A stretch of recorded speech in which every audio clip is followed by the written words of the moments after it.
All right, we are gonna take what we have learned and apply it to some word problems. So this first question says, the 2012 Super Bowl had an attendance of just 68,658 people. If the headline in the newspaper the next day read, about 70,000 people attend Super Bowl, how did the newspaper round to estimate the total number of people in attendance? Go ahead and try that on your own. All right, so they're telling us that exactly 68,658 people attended the Super Bowl in 2012. However, they're going to round and say that about 70,000 people attended because that just sounds better in the newspaper instead of 68,658 people attended. Okay, that's a weird number. Let's just say about 70,000 people attended.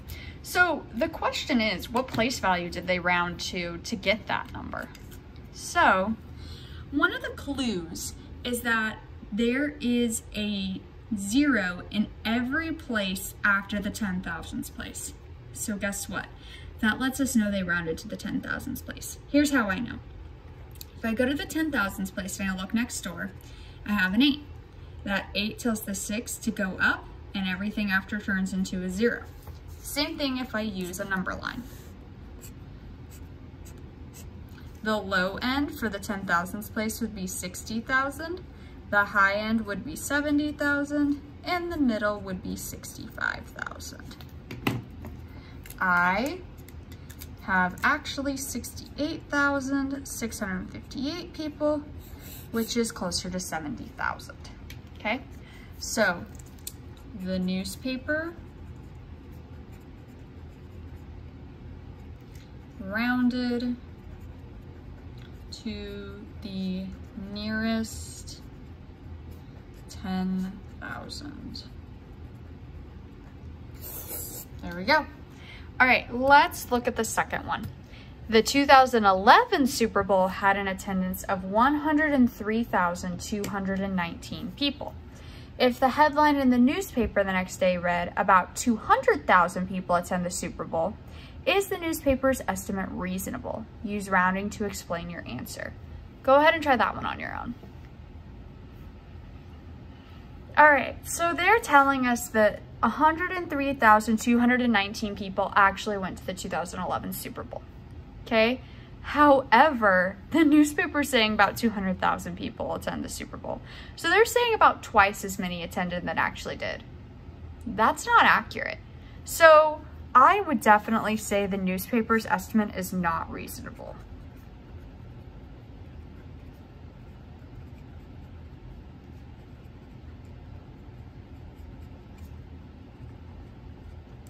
But now I need to explain why. Well, I'm going to use rounding to explain my answer. So if I take 103,219 and I round to the highest place value so that I can get the biggest number possible, that 0 is going to tell that 1 to stay the same. And that's going to be 100,000. Okay, so that's not going to work at all. All right, so the newspaper's estimate is not reasonable because when rounding to the 100,000s place,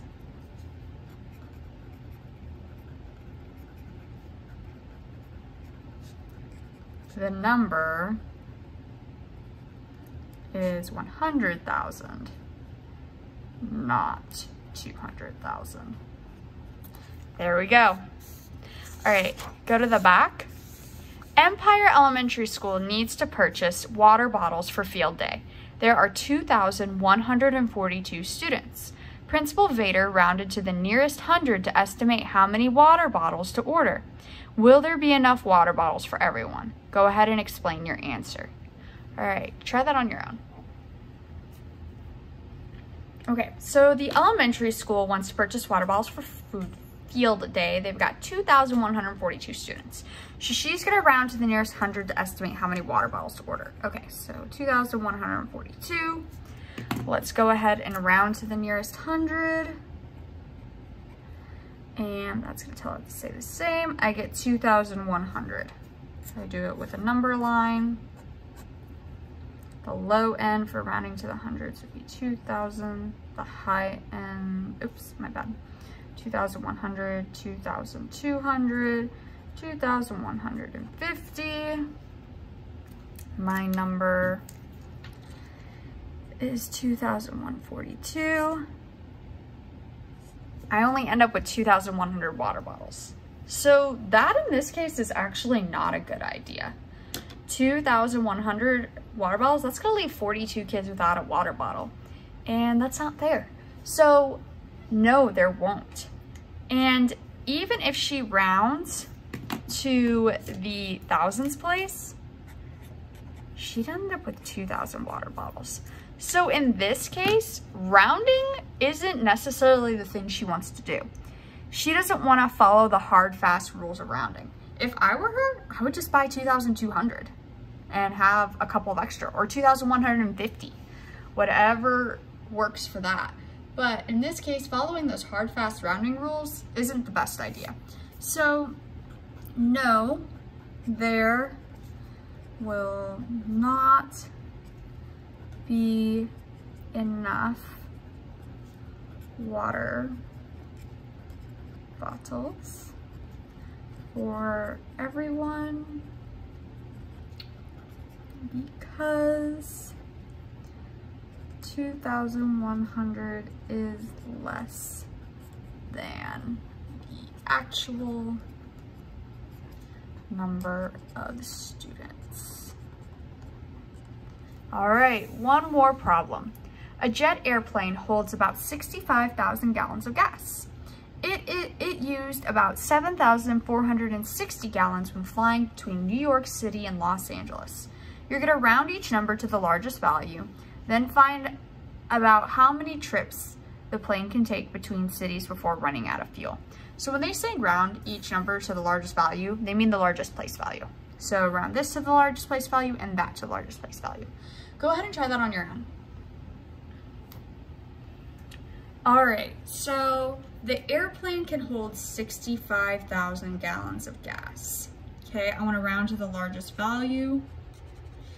That's going to be 70,000. Personally, I would not round up in terms of how much gas my plane can hold, but that's what we're doing in this problem. All right, so it uses about 7,460 gallons of gas. Rounding to the highest place value, 7,000. Okay, personally, once again, I would not round and say that it uses less gas than it actually does. I would personally round up and say, yeah, it uses 8,000 gallons of gas and I only have 60,000 gallons. Okay, I would always round down because you don't want your airplane to run out of gas halfway through.